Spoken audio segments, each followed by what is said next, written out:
Mesdames et messieurs, bonsoir et bienvenue dans Diagnostic. Ravi de vous retrouver pour une nouvelle thématique médicale. Alors, chaque jour, des patients atteints de cancer du sang, de maladies héréditaires telles que la drépanocytose ou la thalassémie, des hémorragies graves ou encore des patients opérés en urgence nécessitent des transfusions sanguines pour rester en vie. Derrière chaque don de sang ou de poche de sang se cache un geste simple, généreux, mais capable aussi de sauver plusieurs vies. Alors, quelles sont les maladies qui nécessitent des transfusions sanguines et comment se déroule un don de sang? Nous allons parler aujourd'hui de tout ça avec nos invités que j'ai le plaisir de recevoir.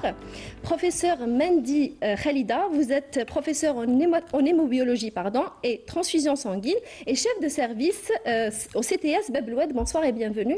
Merci d'avoir accepté notre invitation. Bonjour, c'est moi qui vous remercie de m'avoir invité et de donner la parole par la suite. Merci. Aussi, j'ai le plaisir de recevoir Dr Boumehdi Ikram. Vous êtes médecin spécialiste en hématologie à l'EPH Khmis Meliana. Bonsoir. Gabi, bonsoir et je vous remercie pour l'invitation et le très bon accueil. Alors, bienvenue et merci d'avoir accepté notre invitation. Avec grand plaisir. J'ai aussi le plaisir de recevoir Dr Kéry Sofiane. Vous êtes médecin et directeur à l'Agence nationale du sang. Bonsoir, bienvenue. Bonsoir, merci pour cette invitation. Merci d'avoir accepté notre invitation. Alors, Dr Abdelmoumen Sarah, elle est là au rendez-vous chaque semaine pour vous accompagner dans sa chronique. Bonsoir et bienvenue. Bonsoir Dr Wided, bonsoir, bienvenue à nos chers invités. Si je vous dis qu'en 15 minutes, vous pouvez donner à peu près un demi-litre de sang, combien de temps va prendre votre corps pour les récupérer? Quelques heures, quelques jours, quelques semaines? Je répondrai à cette question durant ma chronique parce que nous allons aborder l'incroyable capacité qu'a le corps humain pour récupérer après un don de sang. Oui, alors nous allons aussi à la fin de notre émission répondre à quelques questions que vous nous avez laissées via les réseaux sociaux de Canal Algérie. Et maintenant, je vous invite à suivre ce reportage réalisé par Semia Bouaour et on revient après. Donner du sang, c'est sauver des vies. Ce jeune homme, se trouvant au CHU de Bab El Oued, est en pleine consultation. Malheureusement, aujourd'hui, on l'a écarté. La raison, la hijama qu'il a effectuée en moins de 2 mois. Merci à vous. J'ai l'habitude هكذا chaque 3 mois ولا نجي نضرب دوره نعاونوا الى صبنا ناس هكذا سورتو من ولايات واحد اخرين. اليوم qu'est-ce qui s'est passé علاش justement اليوم justement malheureusement que جيت نحي ما قبلوش سوا كو شافوا من حيت ضغط الدم لا طونسيون الحمد لله مليحه مي درت الحجامه المعلومه هذه ما كانتش عندي من قبل. Les contre-indications temporaires, c'est-à-dire que le malade qui a mal dormi, il y a la hijama, il y a les hypotensions, il y a d'autres aussi. Un syndrome grippal par exemple, une maladie qui dure quelques jours, il y a une prise médicamenteuse, tout ça c'est des contre-indications qui sont temporaires. Dès que ces dires sont remplis, le donneur il peut se présenter à n'importe quel moment et il peut donner son sang. Il y a des contre-indications qui sont définitives. Les contre-indications qui sont définitives, vous avez les maladies chroniques. Heureusement qu'aujourd'hui, la liste des donneurs est satisfaisante, mais toujours pas assez.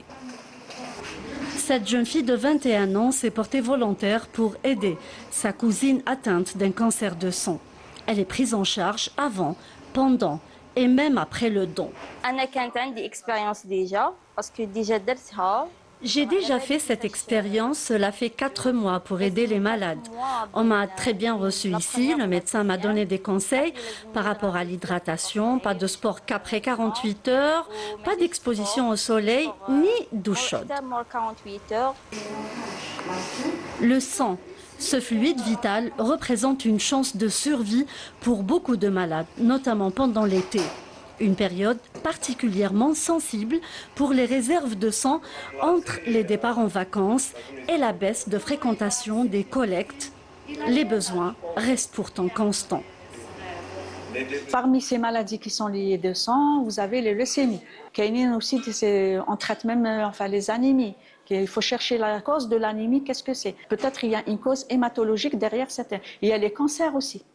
Il y a les cancers, donc il y a les cancers, les cancers du sang, quel que soit le cancer du sang. Donc on peut trouver des leucémies, il y a la maladie de Hodgkin, il y a la maladie, le lymphome non hodgkinien, il y a pas mal de spécialités. Dans ce service de transfusion sanguine au niveau du CHU de Bab El Oued, toutes les conditions sont réunies pour assurer la meilleure prise en charge des donneurs, que ce soit pour le sang ou plaquettes. Une phase qui exige des conditions spécifiques. Tout est contrôlé minutieusement. On va faire une analyse d'une FNS. FNS, d'abord on regarde le taux de plaquettes. Parce que si le taux de plaquettes il est moins de 200 000, ça veut dire qu'on ne peut pas faire un don de plaquettes. Donc à partir de 200 000. C'est la première. La deuxième, on va voir si c'est le donneur, il n'est pas en train de faire une anémie par rapport au taux d'hémoglobine. Et la troisième des choses, il faut explorer le taux de globules blancs. Par rapport à ce donneur, donc qu'on vient d'écarter du don de plaquettes, c'est un donneur régulier du don de sang. Donc le dernier don, il remonte à 6 mois.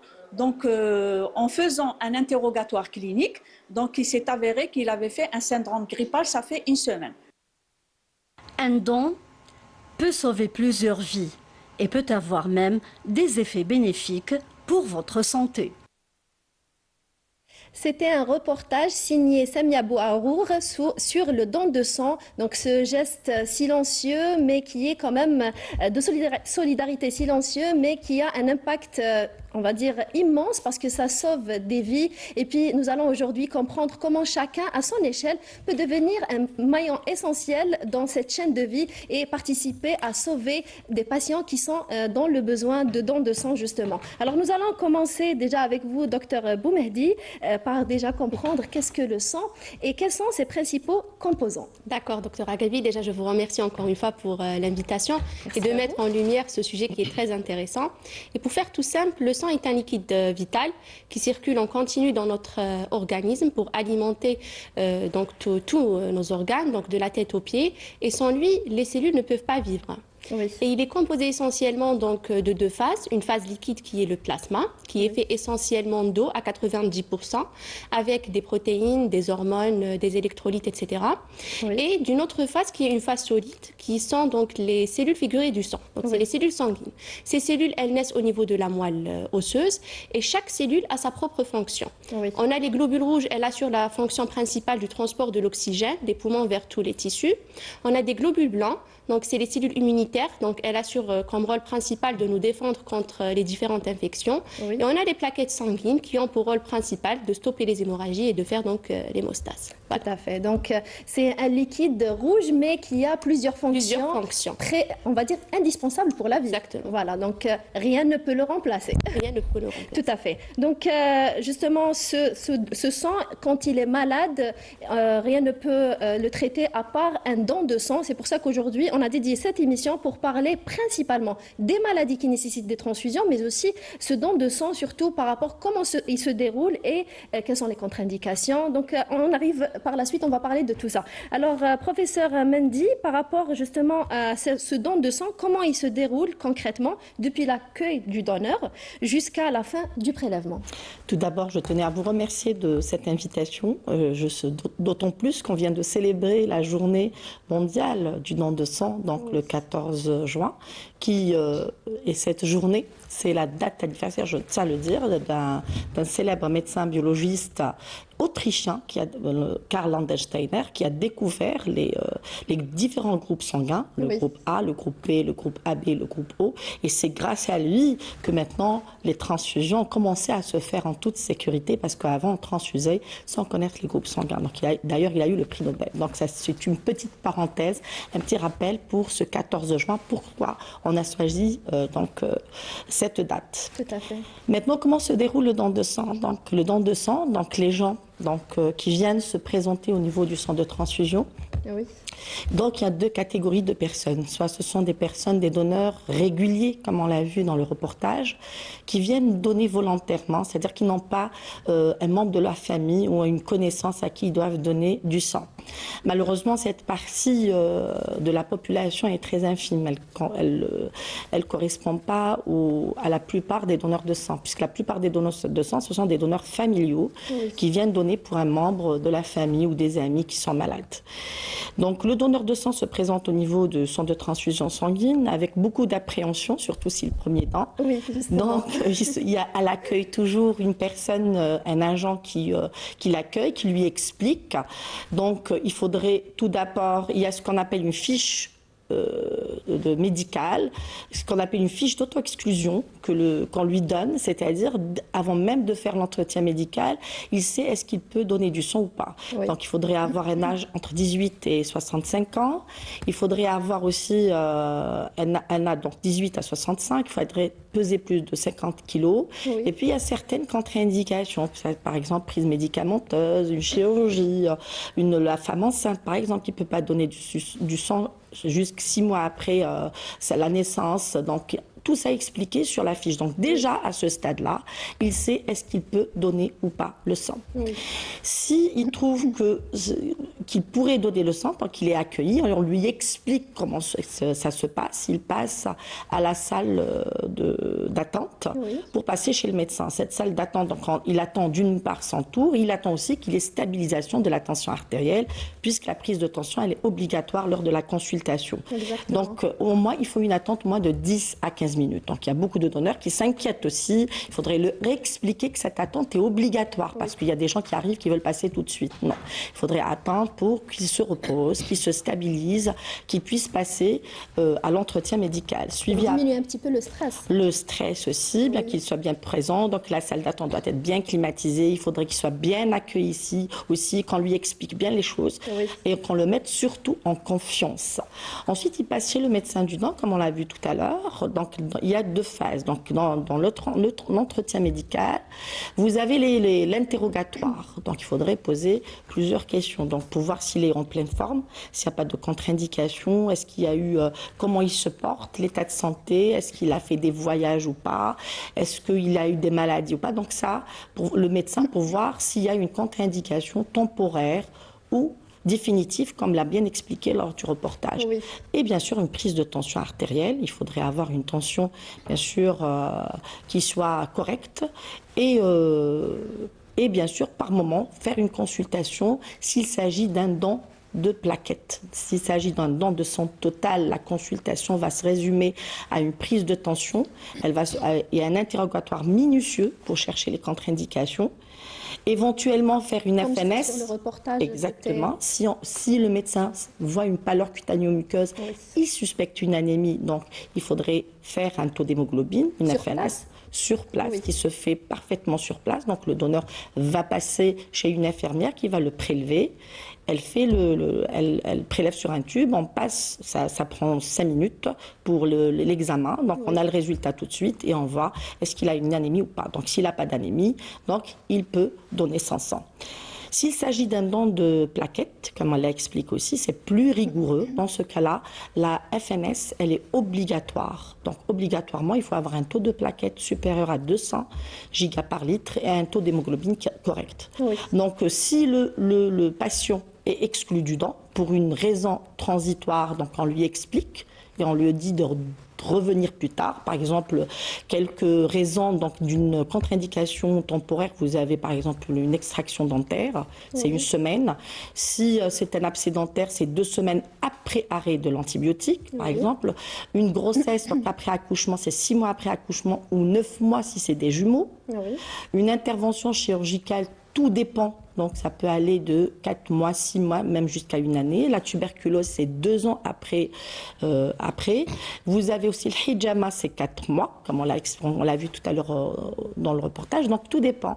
Il y a les vaccins, il y a plusieurs contre-indications. Maintenant, si c'est une contre-indication définitive, dans ce cas-là, il ne pourra plus donner son sang. Par exemple, les contre-indications définitives, c'est être déjà transfusé, par exemple, avoir une maladie grave, comme un cancer, par exemple. Donc, être insulinodépendant. Il faut savoir que les diabétiques peuvent donner leur sang, mais si le diabète, il est bien équilibré. Mais s'ils sont sous insuline, ils ne peuvent pas donner leur sang. Les hypertendus aussi, donc ils peuvent donner le sang si la tension, elle est bien réglée. Si maintenant, ils ne sont pas bien suivis et leur tension n'est pas bien réglée, ils ne peuvent pas aussi donner leur sang. Donc vous voyez, tout ça, le médecin prend vraiment 5 à 10 minutes de son temps pour pouvoir faire passer ce donneur. Dès qu'il est apte, donc s'il est inapte, donc on lui explique, S'il est apte, il passe à la salle de prélèvement. À la salle de prélèvement, donc dans ce cas-là, il sera pris en charge par une préleveuse qui va le prélever. Et ce qu'il faut savoir, c'est que le don de sang, c'est important, c'est un don anonyme. Donc, il ne sait pas à qui il va donner. Donc là, on va apposer des étiquettes, c'est-à-dire des numéros. Donc, monsieur Untel va être sous numéro Untel. Donc, il y aura un numéro d'identification de ce donneur. C'est un don volontaire, il n'y a pas de contrainte. On ne le contraint pas à donner son sang. C'est un don bénévole aussi. Il est gratuit. Donc, il n'y a pas de profit derrière cela. Donc, dès qu'il se met sur la chaise, il faut savoir que ça ne prend pas plus de 10 minutes, un don de sang. Donc, il est prélevé.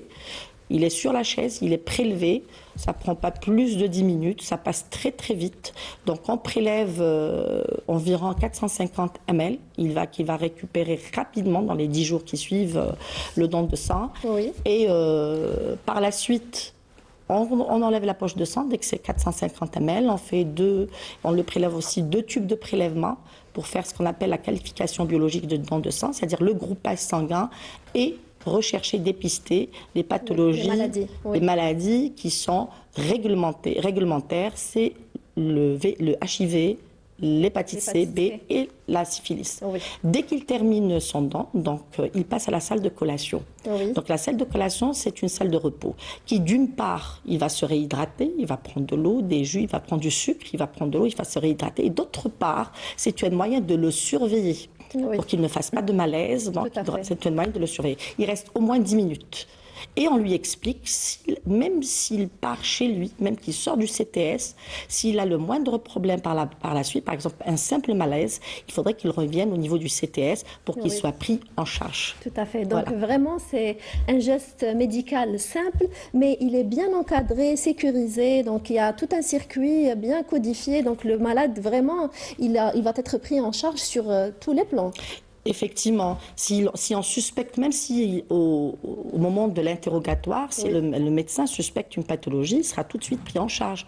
C'est pas parce qu'il y a telle pathologie où on suspecte par exemple une simple anémie, tout de suite si on suspecte l'anémie, il sera pris en charge par le médecin du dent. Le médecin du dent, c'est un médecin généraliste, il va le mettre tout de suite sous traitement. Tout à fait. Ou peut-être même lancer une batterie d'examens pour rechercher quel type d'anémie il a. Exactement. Donc la prise en charge, elle est totale. Dès qu'il rentre au niveau du centre de transfusion, il sera pris en charge systématiquement. Tout à fait. Donc vous l'avez compris que ce geste de solidarité anonyme, silencieux, mais il va vraiment sauver des vies. Il est bien pris en charge, bien encadré aussi, et vous allez le faire en toute sécurité. Et malgré toute cette sécurité justement, il y a beaucoup de personnes qui hésitent. Les besoins restent permanents et les réserves ne sont pas toujours suffisantes. Alors, docteur Kéry, pourquoi le don de sang représente-t-il aujourd'hui un véritable enjeu de santé publique et les besoins sont-ils réellement aussi importants ? Bonjour encore une fois et merci pour cette invitation et cette opportunité de parler de ce geste si noble qui permet de sauver des vies. Tout à fait, vous savez, vous l'avez dit tout à l'heure et les consoeurs l'ont dit aussi par rapport à ce produit, à ce médicament qui est le sang, qui est utilisé très souvent, mais malheureusement dans des situations d'urgence, et qui, jusqu'au jour d'aujourd'hui, il n'y a pas encore un substitut à ce médicament dans différentes pathologies. Et par conséquent, ça représente un produit stratégique dans notre système de santé, et il n'a pas d'équivalent. Donc on reste tributaire justement de cette générosité, de cette mobilisation humaine en faveur de différentes catégories de malades qui en ont besoin.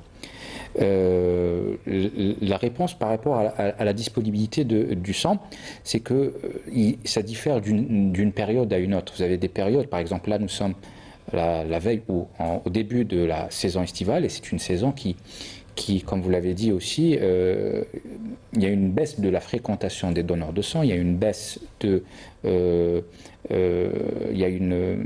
les conditions climatiques dans les wilayas de l'intérieur du pays du Sud, voire même aussi dans les wilayas du Nord, qui rendent la programmation des collectes mobiles au niveau des placettes publiques, etc., difficile. Vous avez la période des congés au niveau des entreprises. Et en parallèle, vous avez, au-delà du besoin constant permanent, il y a aussi une augmentation dans certains services.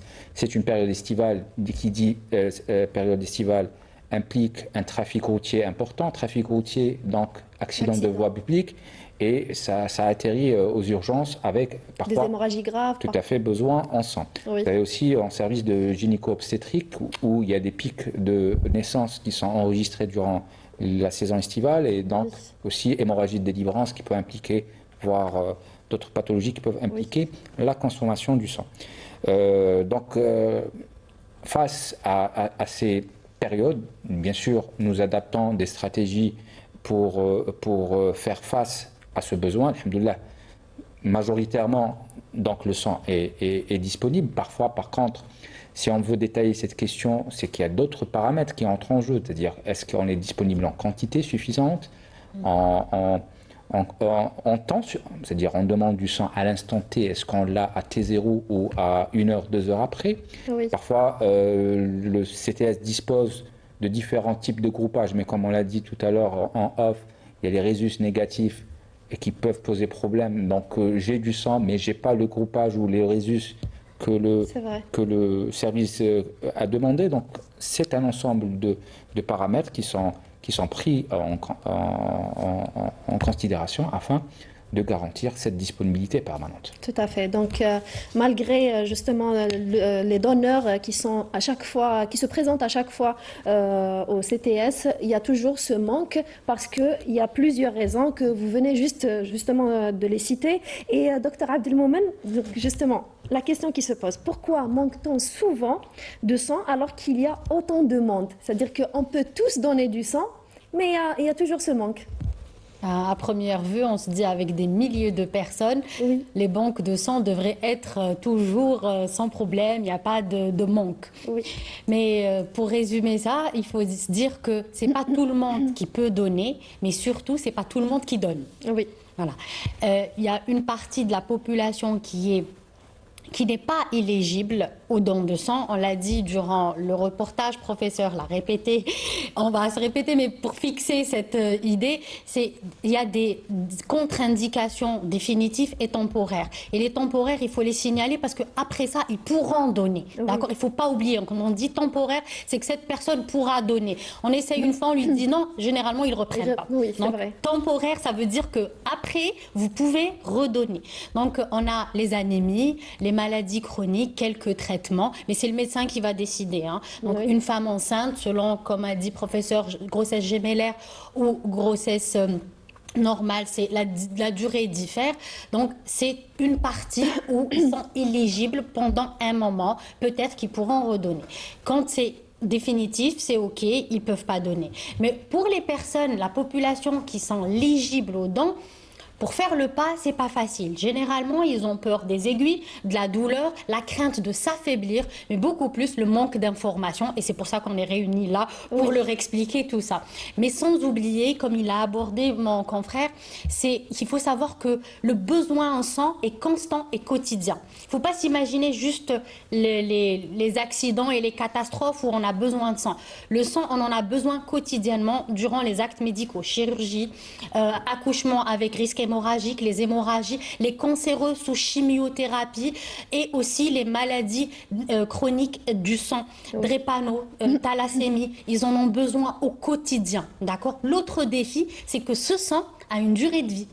Exemple, les plaquettes, elles ne peuvent être conservées que quelques jours. Donc, du coup, les banques de sang ont besoin de renouveler au fur et à mesure. Donc, le problème, ce n'est pas le nombre de la population, c'est des donneurs réguliers. Pour renouveler ce stock. Donc, il faut savoir que si une personne en bonne santé, éligible, pouvait donner, ne serait-ce qu'occasionnellement, la pénurie pourrait diminuer d'une grande part. Tout à fait. Donc, justement, il y a plusieurs maladies qui nécessitent le don de sang, qui nécessitent des transfusions sanguines. Il y a même des patients qui ne peuvent pas vivre sans les transfusions sanguines d'une manière régulière. Et justement, docteur Boumehdi, quelles sont les principales maladies du sang qui nécessitent des transfusions d'une manière régulière? C'est-à-dire, tout le temps, ils ont besoin d'une poche de sang. D'accord. Donc en hématologie, on a différentes pathologies qui nécessitent des transfusions sanguines. Nous, lorsqu'on parle du don du sang, on fait toujours référence parfois aux accidents de la circulation, donc aux hémorragies qui surviennent après un accident de la circulation, après des accouchements. Mais à vrai dire, on a différentes pathologies qui peuvent où le don de sang il est vraiment crucial pour les patients. On pourrait les classer en 3 catégories, ou bien en 3 grandes familles. Premièrement, les patients qui ont des hémoglobinopathies. Donc, c'est des maladies héréditaires du sang, donc c'est des globules rouges surtout, ou surtout les patients qui sont atteints de drépanocytose et de thalassémie nécessitent des transfusions régulières, surtout par rapport à la thalassémie dans la forme majeure. Oui. Les transfusions sont vitales et sont systématiques. Tandis que, par exemple, par rapport à la drépanocytose, les transfusions, elles sont dites ponctuelles. C'est-à-dire lors des crises, par exemple, ou lors des complications de la maladie, là, on doit transfuser les patients. Deuxièmement, chez les patients qui sont atteints d'hémopathie maligne chronique, ou bien même aiguë, donc c'est les différents cancers du sang, donc allant donc des leucémies, qu'elles soient aiguës, ou bien les myélomes, les lymphomes, etc. Et également, dans certaines pathologies où on a des signes d'insuffisance médulaire. Donc ces pathologies, on a un défaut soit un défaut de synthèse carrément des éléments figurés du sang, c'est le cas de l'aplasie médulaire, ou bien on a un problème qualitatif des éléments figurés du sang, c'est le cas de ce qu'on appelle les syndromes myélodysplasiques. Donc pour résumer tout ça, on a différentes pathologies hématologique où la transfusion sanguine, elle est vitale pour les patients. Tout à fait. Alors, si on va les résumer un petit peu, donc il y a des maladies héréditaires, il y a les cancers du sang aussi, et il y a d'autres pathologies, notamment cette myélodysplasie, donc, qui nécessite des transfusions. Et c'est indispensable toujours d'avoir dans la banque du sang des poches de sang pour ces patients-là. Exactement. Alors, justement, on reviendra par la suite pour expliquer justement les différents cancers du sang et les maladies héréditaires qui nécessitent les transfusions. Professeur Mendy, alors quelles sont déjà les principales analyses réalisées sur un prélèvement sanguin que peuvent-elles révéler sur notre santé ? Alors, tout d'abord, je vais rebondir, peut-être rajouter quelque chose sur ce qui vient de se dire. Donc, il ne faut pas oublier que quand on donne du sang, on va préparer 3 produits sanguins. On va préparer le culot globulaire, le plasma et les plaquettes. Et il ne faut pas oublier les plaquettes parce qu'il y a certaines pathologies héréditaires, comme la thrombacémie Glanzmann, comme le Bernard-Soulier, qui sont assez, on les retrouve, qui sont rares, mais qu'on les retrouve en Algérie en raison de la forte consanguinité. Donc, et la durée de conservation de ces plaquettes est de 5 jours, malheureusement. Donc, aussi, il y a ce qu'on appelle... Après certains traitements, comme la chimiothérapie, par exemple, il y a des patients qui nécessitent... voilà, ce qu'on appelle donc, à partir de ce don de sang total, on peut préparer ces 3 produits. Alors, ce que je vous ai dit tout à l'heure, il y a le don d'aphérèse, donc la cytaphérèse, qui nous permet aussi de donner des plaquettes. Donc, les plaquettes, il faudrait... Donc ça sauve 3 vies. Ça sauve 1 heure de leur temps, c'est-à-dire ça prend 1 heure, le temps d'arriver, de se reposer, de passer chez le médecin, d'être prélevé. C'est 1 heure de temps et ça permet de sauver 3 personnes, 3 vies. Donc ça, c'est important. Donc je reviens sur ce qu'on appelle la qualification biologique du don de sang, c'est-à-dire quels sont les examens qu'on doit faire après le don, c'est-à-dire chez la personne. Donc il y a 2 types. Donc soit ce qu'on appelle la qualification immuno-hématologique. Je ne vais pas dire que groupage sanguin, parce que dans la qualification immunohématologique, on va le faire le groupage sanguin ABO, Rhésus. Après, on peut faire les sous-groupes sanguins, ce qu'on appelle nous le phénotype. Parce que par moment, comme elle a dit ma collègue, il y a des pathologies comme la drépanocytose, les thalassémiques, ce sont ce qu'on appelle des polytransfusés. Ils vont être transfusés d'une manière continue. Donc il faut leur donner, respecter non seulement le groupage AB, voilà, il faut respecter dans les sous-groupes, donc du sang phénotypé. Donc ça c'est important aussi. Donc c'est pas évident non plus. On peut disposer du sang O, mais on n'a pas le phénotype adéquat. Donc vous voyez que c'est un peu compliqué. Donc on va faire la qualification biologique. Donc ça c'est le groupe. Donc sur le tube de sang pour le donneur, on va faire le système ABZO et Rhésus plus le phénotype. Après, par exemple, chez les sujets O, on va faire ce qu'on appelle les hémolysines. Donc vous voyez, c'est toute une panoplie de tests, les recherches d'hémolysine chez le sujet qui est du groupe O. Ensuite, l'or, parce que ça c'est ce qu'on fait en unité d'immunohématologie pour le donneur de sang. Ça c'est pour le donneur. pour la poche, parce qu'il y a aussi pour la poche, c'est ce qu'il faut faire pour la poche, parce que le groupage sanguin va être fait sur le tube de sang. Donc vous voyez le niveau de sécurité qu'on prend pour le receveur. Donc non seulement on fait sur le tube, donc on fait sur la poche d'une manière séparée, par 2 unités, ce qu'on appelle séparées. On refait le groupage sur la poche, on refait même le phénotype sur la poche, ensuite on voit si c'est concordant ou pas, qu'il n'y ait pas d'erreur. Donc vous voyez la sécurité. Et avant de donner la poche au patient, donc on fait ce qu'on appelle l'épreuve directe de compatibilité au laboratoire, c'est-à-dire on fait une compatibilité entre la poche et le sang du receveur. Oui. Vous voyez toute la panoplie d'examens. Donc, s'il n'y a pas de problème, donc cette poche va être libérée sur la base du groupage et même le donneur n'aura pas de problème. Maintenant, si j'ai des problèmes, par exemple, au moment de faire le groupage sanguin, là, on bloque la poche et on appelle le donneur pour refaire le groupage sanguin. Oui. Ça, c'est ce qu'on appelle la qualification immunohématologique. Ensuite, ce qui est important aussi, c'est la qualification infectieuse ou sérologique. Oui. Donc, il faut savoir que c'est régi par une réglementation, donc des arrêtés, donc l'arrêté de 1998, Dr Kiri, qui a été ensuite modifié et 2001. amélioré en 2022, 2022, en janvier 2022. Donc, nous avons le dépistage systématique de 4 pathologies. Donc, vous avez le HIV. Le HIV, là, on recherche ce qu'on appelle par la loi, par un arrêté, l'antigène, c'est-à-dire le virus lui-même et les anticorps. Puisque vous savez, quand le virus entre dans le corps humain, il fabrique des anticorps, donc on recherche les deux. Donc vous voyez, pour prendre plus de sécurité, Tout à fait. pour éviter ce qu'on appelle, nous, la fenêtre sérologique, pour la réduire, c'est-à-dire lorsqu'on est, par exemple, quelqu'un est atteint d'une pathologie, d'une maladie, il ne déclare pas tout de suite la maladie. Donc le corps va réagir. Donc il y a un temps, ce qu'on appelle, nous, la fenêtre sérologique, on essaie de la réduire. Donc vous voyez la sécurité sérologique qu'on prend. L'hépatite C, on recherche les anticorps donc ACV, donc l'hépatite C, on recherche l'antigène de l'hépatite B avec HBS. un anticorps, donc l'antigène HBS et l'anticorps anti-HBC. Oui. Donc ça c'est pour l'hépatite B et puis vous avez la syphilis. Oui. Donc la syphilis, ça c'est des tests obligatoires, systématiques, régis par un arrêté. Donc tous les centres de transfusion sanguine le font. Donc si maintenant il n'y a pas de problème, tout est négatif. Oui. Dans ce cas-là, la poche qu'on appelle est libérée. Elle va être libérée et donnée à un receveur. Maintenant, si le résultat est soit positif, soit douteux, je dis bien positif ou douteux, Oui. on incinère la poche, c'est-à-dire qu'on ne prend aucun risque pour le receveur. On va incinérer, c'est-à-dire on ne la jette pas, on l'incinère. Ensuite, bien sûr, il y a une procédure d'incinération qui est bien codifiée et on refait le test sur le même prélèvement.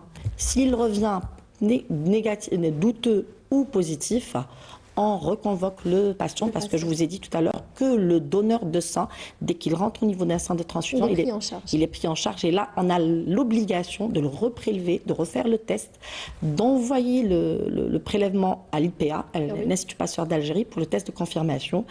Et s'il revient positif, dans ce cas-là, il va être pris en charge par les services concernés, ou alors, s'il est négatif, même s'il est négatif, donc il va pouvoir donner son sang une autre fois. Tout à fait. Donc vraiment, il y a des mesures de sécurité qui sont prises en considération justement pour vous donner toutes les chances. Déjà pour le donneur lui-même, il sera pris en charge, que ce soit sur le plan santé, s'il y a un diagnostic qui sera vraiment établi, il sera pris en charge ou orienté. Et puis par rapport à celui qui va recevoir cette poche de sang, parce qu'à chaque fois, les patients, ils ont peur. Ils nous disent, quand on parle de transfusion sanguine, ils sont réticents. Ils nous disent non, j'ai pas envie qu'on me donne du sang et tout, alors que il y a vraiment une sécurité qui est suivie pour, on va dire que cette poche de sang soit, on va dire que le sang il sera vraiment bénéfique, voilà. Et puis il n'y aura pas de risque pour le patient. On a deux points, c'est sécurité donneur et sécurité receveur. Voilà, les deux. Tout à fait. Alors justement, docteur Kiri, de nombreuses personnes hésitent encore à donner leur sang. Quelles sont les idées reçues que vous entendez le plus souvent et que souhaiteriez-vous déconstruire aujourd'hui, Oui, mais encore une fois, donc il y a beaucoup d'idées et de ce qu'on appelle les fake news aussi, des idées reçues. Premièrement, c'est le risque infectieux. J'ai peur d'aller à l'hôpital, donner mon sang et de contaminer ou de choper quelque chose. Il faut savoir, donc, au-delà de ce qu'a cité professeur Mendy comme mesures qui sont prises au niveau du CTS, c'est que tous les dispositifs médicaux, donc la poche de sang, etc., sont stériles à usage unique. Donc, voire même cette poche, on l'ouvre devant le donneur lui-même pour qu'il soit rassuré. Il y a aussi la phobie de l'aiguille. Bon, là, c'est quelque chose. Bon, ça dure quelques secondes, mais c'est pas une douleur atroce. Mais juste pour rebondir sur la douleur, c'est que quand on décortique un petit peu les chiffres aujourd'hui, on a presque 900 000 candidats qui se sont présentés à travers les 270 centres de transfusion sanguine répartis à travers le territoire national, et ce qui nous a permis de collecter presque 742 000 poches. Et sur ce nombre, 11%, presque 12%, c'était des femmes, et le reste, c'était des hommes. Donc là aussi, les femmes, idées reçues, sont moins généreuses que les hommes à travers les chiffres. Oui. Là aussi, non, il faut savoir que la femme a plus de contre-indications temporaires par rapport à l'homme. Vous avez parlé de la grossesse, par exemple, de l'allaitement, du cycle physiologique. Donc il y a cette contre-indication. Il y a parfois aussi des considérations sociétales. Donc dans certains, par exemple, quand on organise des collectes de sang au niveau des mosquées, notamment lors de la prière du vendredi où il y a un nombre important de fidèles, c'est vrai que parfois il n'y a pas cette mixité dans les salles de prélèvement, dans les mosquées, où les hommes et les femmes donc ont privilégié beaucoup plus les salles côté hommes que côté femmes, et donc on retrouve un peu cette mais pour revenir, pourquoi j'ai parlé des femmes, c'est vrai que les femmes, par rapport à l'aiguille, elles sont plus courageuses que les hommes. Donc on voit des hommes, des gaillards, quand ils rentrent au CTS, une fois qu'ils voient l'aiguille, ça change le profil.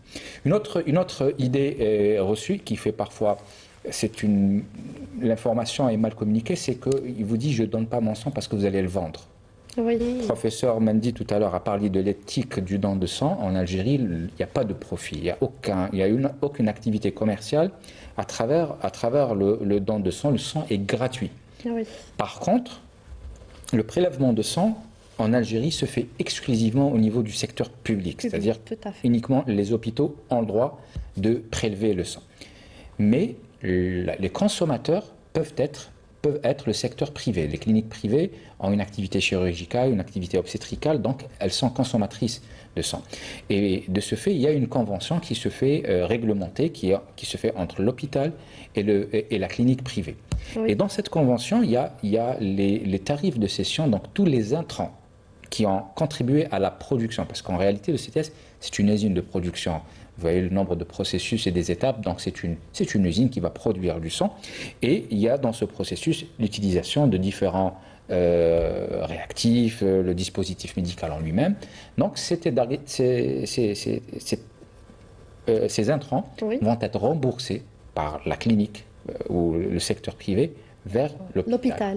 Et donc ce remboursement, ce tarif de session, c'est réglementé. Le tarif de session est même fait objet d'un arrêté qui a été révisé en 2018 et qui fera l'objet d'une révision prochaine, où on ne parle même pas de prix, on cède la poche à un prix selon le PSL demandé, selon l'examen demandé par la clinique privée. Et donc, ce tarif de cession, parfois, les gens le comprennent comme une vente, alors que ce n'est pas une vente du tout. Oui.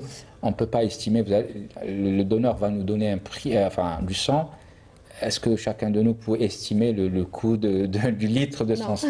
Oui. Donc, vous voyez que c'est juste des idées qui sont parfois par mauvaise compréhension des choses ou communication. On entend et Dr Mendy, professeur Mendy aussi, elle a parlé tout à l'heure, il y a beaucoup de diabétiques et d'hypertendus et qui étaient un peu il peut cataloguer comme personne inapte d'une manière définitive.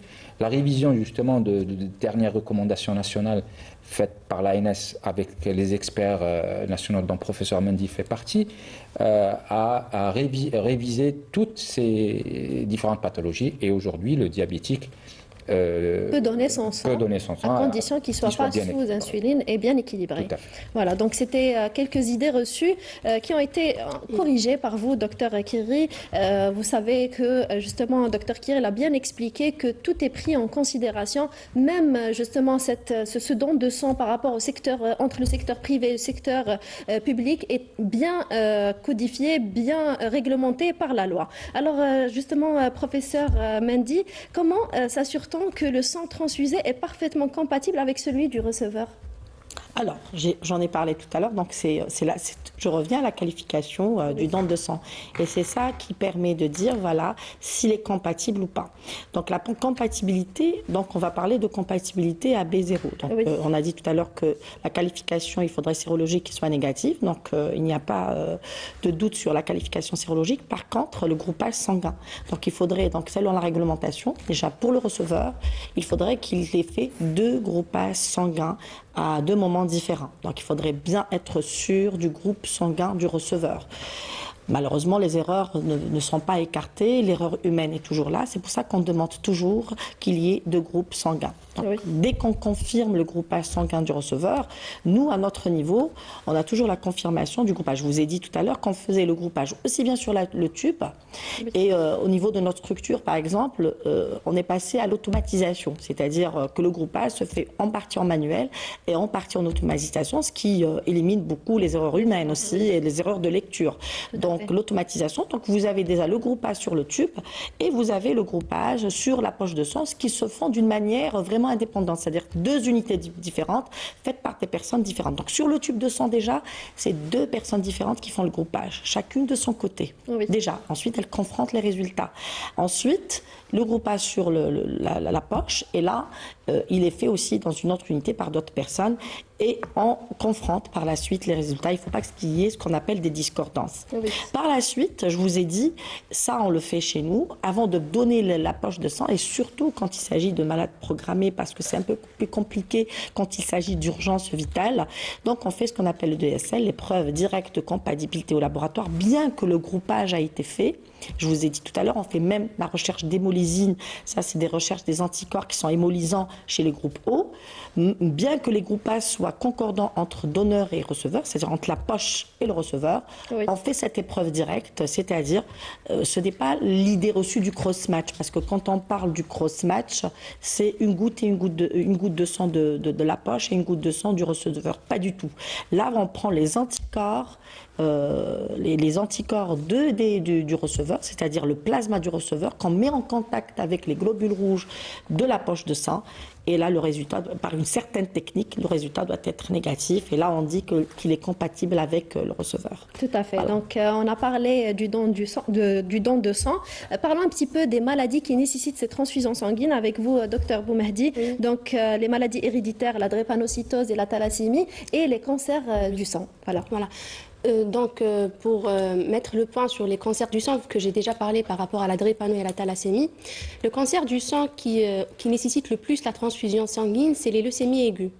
Donc par petite définition, c'est quoi une leucémie aiguë? Déjà, c'est une hémopathie maligne, je préfère employer ce terme, où il y a une prolifération de cellules qui sont immatures, qui sont bloquées dans leur développement, qu'on appelle des blastes. Donc ces cellules, elles vont proliférer de manière incontrôlable donc, au niveau de la moelle osseuse et elles vont étouffer l'espace médulaire. Donc les cellules saines ne vont plus être produites. Et donc ces patients-là vont se retrouver avec des signes d'insuffisance médulaire. Donc ils vont développer des anémies, des thrombopénies avec des leuconeutropénies. Donc les globules blancs, ils vont baisser, les globules rouges aussi et même les plaquettes. Exactement. Donc là, il y a intérêt à transfuser le patient. Et pour la leucémie aiguë, la transfusion sanguine intervient dans 2 phases, à vrai dire. Car avant tout, le motif de découverte de la leucémie aiguë, c'est une altération de l'état général du patient, qui se fait de manière très brève, en courte durée. Donc, le patient, une fois il est diagnostiqué, ce qu'on va faire, c'est une réanimation hématologique. Et donc, on est emmené à transfuser le patient avant d'entamer sa chimiothérapie.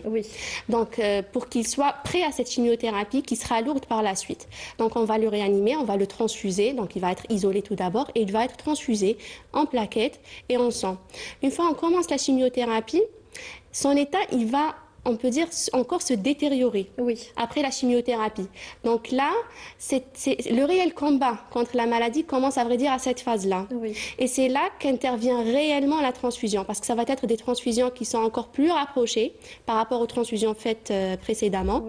Et donc, la vie des patients ne va pas dépendre uniquement de la chimiothérapie, mais également du don de sang, exactement. Car une chimiothérapie, lorsqu'on introduit donc dans l'organisme du patient, elle va détruire les cellules cancéreuses, mais elle ne pourra pas faire le tri entre cellules tumorales et cellules saines.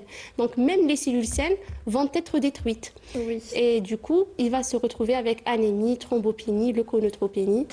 Et là, c'est le don de sang qui va le sauver en quelque sorte. Donc, il va dépendre de la générosité des donneurs. Exactement. Voilà. Donc ça, c'est par rapport au cancer du sang. Exactement. Et pour les maladies héréditaires, drépanocytose et thalassémie, eux aussi, ils ont besoin de... Bien sûr. Surtout la thalassémie dans la forme majeure, ce qu'on appelle la maladie de Cooley. Donc c'est une forme qui est diagnostiquée dès l'enfance. Et donc, pour traitement, on va transfuser ces enfants. Et c'est des transfusions qui sont régulières. Donc, c'est un programme transfusionnel qu'il faut suivre et qu'il faut vraiment respecter si on espère que cet enfant va grandir de la plus belle des manières et sans trop de complications. Donc, c'est des transfusions qui doivent être faites chaque 4 à 5 semaines. Avec une chélation en fer en parallèle et pour le maintenir en vie. Sinon, par rapport à la drépanocytose, c'est des transfusions, comme je l'ai dit précédemment, c'est des transfusions qui sont ponctuelles. Elles sont faites lors des crises vaso-occlusives ou bien lors des complications telles que les AVC par exemple, ou bien si on veut effectuer un échange transfusionnel. Parfois, ces patients vont subir un acte chirurgical ou bien les crises, elles sont vraiment intenses. Donc, on doit faire un échange transfusionnel et la transfusion, elle va intervenir à ce moment-là. Donc ils ont vraiment besoin tout le temps de ces poches de sang pour justement rester en vie. Alors, on arrive maintenant à la chronique de Dr Abdelmoumen Sarah, c'est à vous.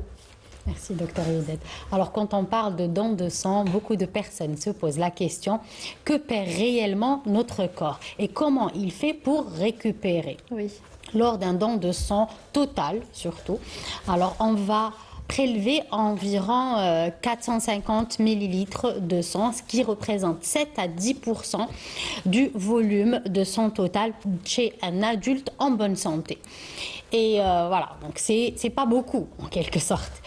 Et il faut savoir que dès les premières heures du prélèvement, le corps va s'adapter en déclenchant un mécanisme d'adaptation hémodynamique. Donc le volume liquidique va augmenter par un échange entre les tissus et les vaisseaux, ce qui va favoriser l'augmentation du volume pour minimiser les risques de les malaises et tout ça. Pourquoi ? Pour que la circulation reste fiable et efficace pour envoyer le sang aux organes vitaux. Et aussi, le don de sang, alors là, les premières heures, déjà, le volume est réparé. Mais par contre, en revanche, pour les structures cellulaires, ça va se faire progressivement, parce que, comme l'a dit notre docteur en hématologie, la production de globules rouges et les constituants du sang dépendent de la moelle épinière et aussi de certaines substances qui sont essentielles pour la fabrication des bonnes globules rouges, globules blanches et plaquettes.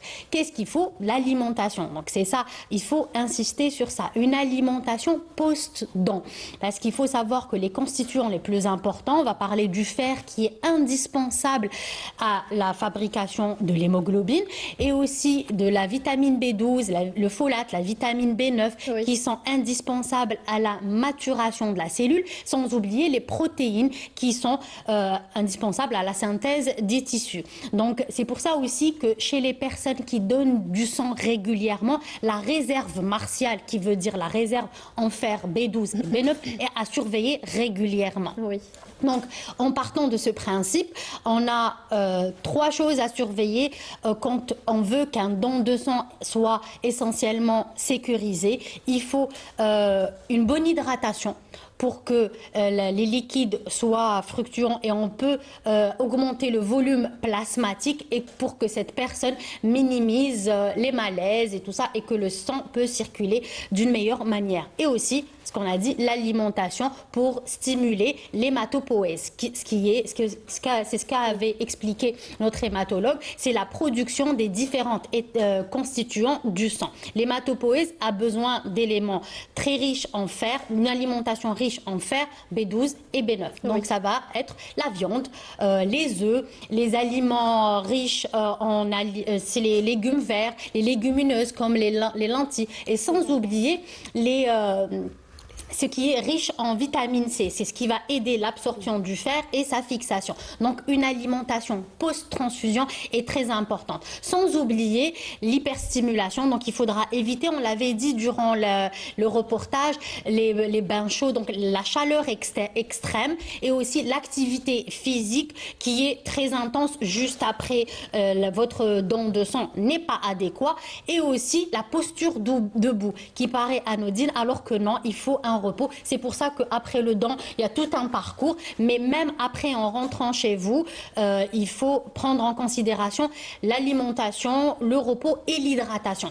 Mais par contre, moi j'insiste sur une chose, il faut savoir que grâce au don de sang, le don de sang c'est un stress physiologique, temporaire, dont notre corps est capable de faire face. Surmonter, voilà. Surmonter, exactement. Il nous montre la capacité de régénération de notre corps. En quelques jours, il va rééquilibrer et en quelques semaines, il va vraiment restituer pleinement ce qu'il a donné pour sauver notre vie. Tout à fait. Donc, merci, Dr. Avec Abdelmoumen. plaisir. Alors, on arrive aux questions des téléspectateurs. Vous nous avez laissé quelques questions via les réseaux sociaux de Canal Algérie. Et professeur Mendy, une question très pertinente. Pourquoi on ne peut pas simplement conserver son sang pendant des années ? Alors, tout d'abord, je voudrais revenir pour dire que tout le monde peut donner son sang. Je vous ai dit tout à l'heure, réglementairement, il faut avoir 18 jusqu'à 65 ans. Oui. Et pour les hommes, on donne donc le délai, c'est de 8 semaines. Entre chaque don. Donc, sont dépassés 5 dons par an pour les hommes et 3 dons par an pour les femmes. Et on a expliqué tout à l'heure les raisons pour la femme en raison des anémies, etc. Après, pourquoi on ne peut pas conserver le sang ? Effectivement, donc, la durée de conservation des globules rouges ou du culot globulaire, il est de 42 jours, donc entre 2 et 6 degrés. Le plasma, c'est de 6 mois jusqu'à 1 an. Et les plaquettes, malheureusement, c'est de 5 jours uniquement à température à 22 degrés. Voilà. Donc, on ne peut pas... Donc, on a besoin de donneurs réguliers. C'est ce qu'on... Pourquoi ? Et en plus, le sang est appelé produit sanguin labile par rapport opposition aux médicaments dérivés du sang ou de produits sanguins stables qui sont les médicaments tels que l'albumine. Pourquoi labile ? Parce qu'ils ont une durée de temps limitée et puis il y a aussi le dépistage des infections, ce qu'on a expliqué tout à l'heure. Oui. Par contre, je voudrais juste rajouter qu'effectivement, il y a, pas ici, mais à l'étranger, des moyens qui sont très coûteux de conservation de sang. Oui. Mais même à l'étranger, on le fait pour des groupes sanguins très très rares. Oui. Et j'insiste sur, il y a une cryoconservation, mais pour des produits très rares. Par contre, pour les produits sanguins labiles avec tous ces groupages courants, que ce soit même du résus positif négatif, les durées de conservation sont limitées, malheureusement. Merci, professeur Mendy, pour votre participation avec nous aujourd'hui. Je vous remercie, c'est moi qui vous remercie. Alors, docteur Boumehdi, si le sang est un tissu vivant, que l'on ne sait toujours pas fabriquer en laboratoire, pensez-vous qu'un jour, il sera possible de produire du sang artificiel capable de remplacer complètement le don de sang ? Je ne le pense pas. Sincèrement, je ne le pense pas. Donc, la seule usine qui peut produire réellement du sang, c'est le corps humain. Oui. Et c'est la moelle osseuse. Des études ont été faites jusqu'à ce jour, jusqu'à 2026, mais jusqu'à présent, personne n'est parvenu à fabriquer du sang artificiel. Oui. Donc, si je peux me permettre de dire une chose, c'est que la seule substitution au sang, c'est de faire le don de sang. Très bien. Donc, merci, docteur Boumehdi, pour votre participation et toutes les informations que vous avez apportées. Docteur Kéry, on va terminer avec vous. Alors, que pensez-vous par rapport aux réseaux sociaux? Est-ce qu'ils peuvent aujourd'hui remplacer les campagnes de sensibilisation ou le contact de terrain reste indispensable? Oui, tout à fait. Plein dedans, c'est-à-dire les réseaux sociaux aujourd'hui jouent un rôle et qui sont en train de changer nos traditions. Avant, on utilisait les journaux, etc. pour avoir l'information. Aujourd'hui, en un clic.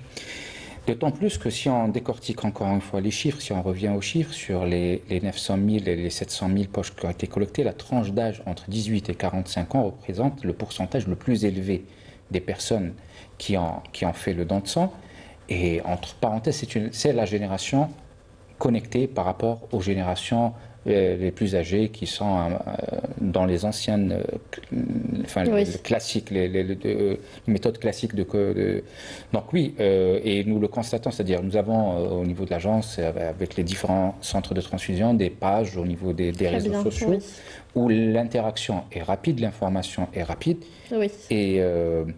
Et je me rappelle, en 2020, en pleine crise du Covid, l'agence avait fait un appel aux dons à travers les réseaux sociaux.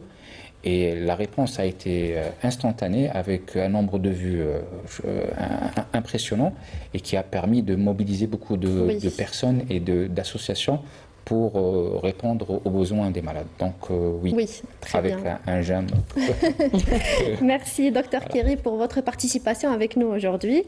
Docteur Abdelmoumen Sarah, merci. Merci. Oui. Alors, merci à vous aussi, chers téléspectateurs, de nous avoir suivis ce soir. Donc, vous l'avez compris que le sang est indispensable pour la vie et que quand il est malade, rien ne peut le remplacer. Donc, derrière chaque don de sang, vous allez offrir de l'espoir à une personne, à une famille. Vous allez offrir de la vie. Donc, si vous remplissez les critères ou les conditions, n'hésitez pas à le faire. Donc, je vous donne rendez-vous la semaine prochaine pour un nouveau numéro. Prenez soin de votre santé. À bientôt.